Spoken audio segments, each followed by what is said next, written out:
Hello guys, welcome dito sa aking maliit na channel. Alright, so ngayong araw na to guys ay mayroon na naman akong ginawa na libro. At ito yung dati namin itong client. So nagpagawa na naman sila ng libro.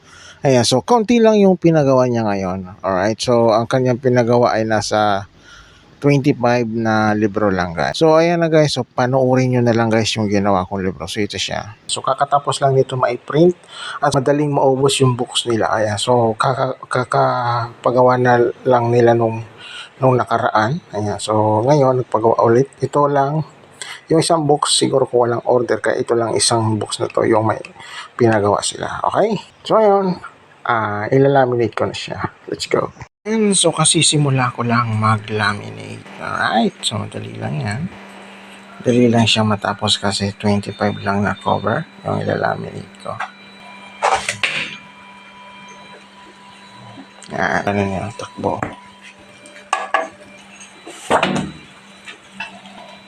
Yan na. Yan, so malapit na ako makatapos itong pag-laminate. Last ball na tong cover na to. Ito nandito sa dulo. Ayan, so mag-scoring ako nito guys na cover.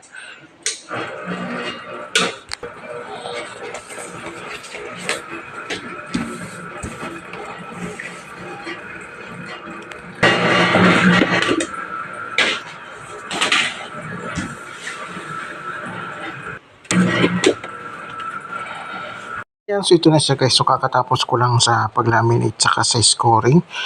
Ready na siya for binder. At saka nandito na rin yung kanyang manuscript. Alright, so ito ay 25 lang pinagawa ngayon. Alright, so ngayon ay ready na rin to for binder. Same lang yung cover saka yung manuscript. Let's go! Cover. Yan, ito yung madalas mo. Manuscript.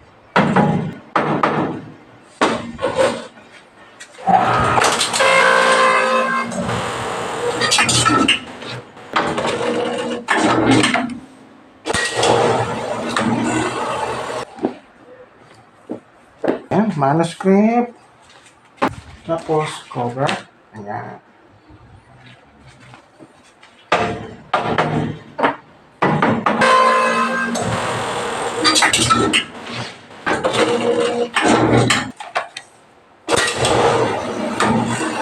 Ayan, so ito na siya guys, yung 25.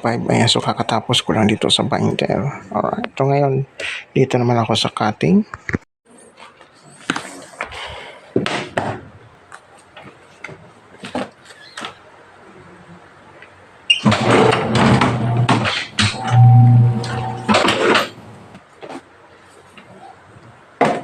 Okay.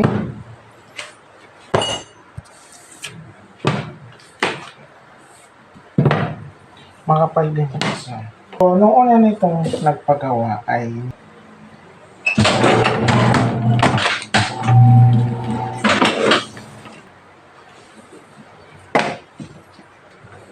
yan, last ball.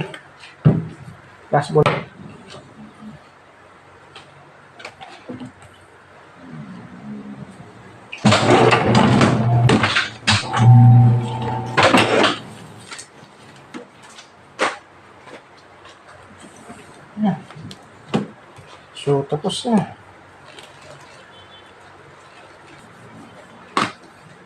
Ito na siya guys, so kakatapos ko lang siyang makat. Alright, so ngayon ang gagawin ko dito dahil tapos ko na siyang ikat, so babalutin ko na lang siya. Again, hindi ko na siya guys ipapakita kapag binabalot ko siya isa-isa. Okay, ito na nga rin pala yung plastic na ginagamit ko.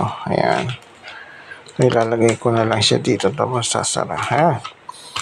Tapos kukunin to nga pala ngayong hapon to kukunin. Malalaman nyo na lang guys kapag na-videohan ko pa, kung may time pa akong mabidyohan. Okay? So ito na siya guys. So kakatapos ko lang siyang balutin. Ayan. So binalot ko siya isa-isa. Alright. So madalas yan.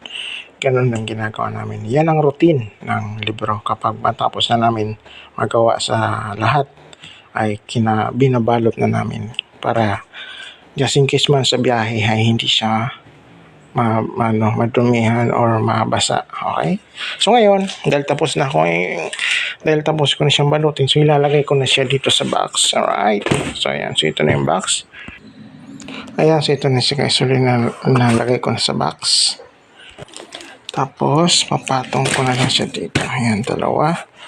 Tapos ito, may 3 pa. Ayan.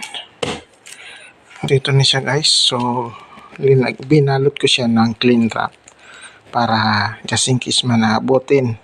So, abutin man ang ulan kasi tag-ulan kasi ngayon. So, hindi siya kagad mapapasok ng tubig. Alright. So, again, dito na guys magtatapos itong aking video.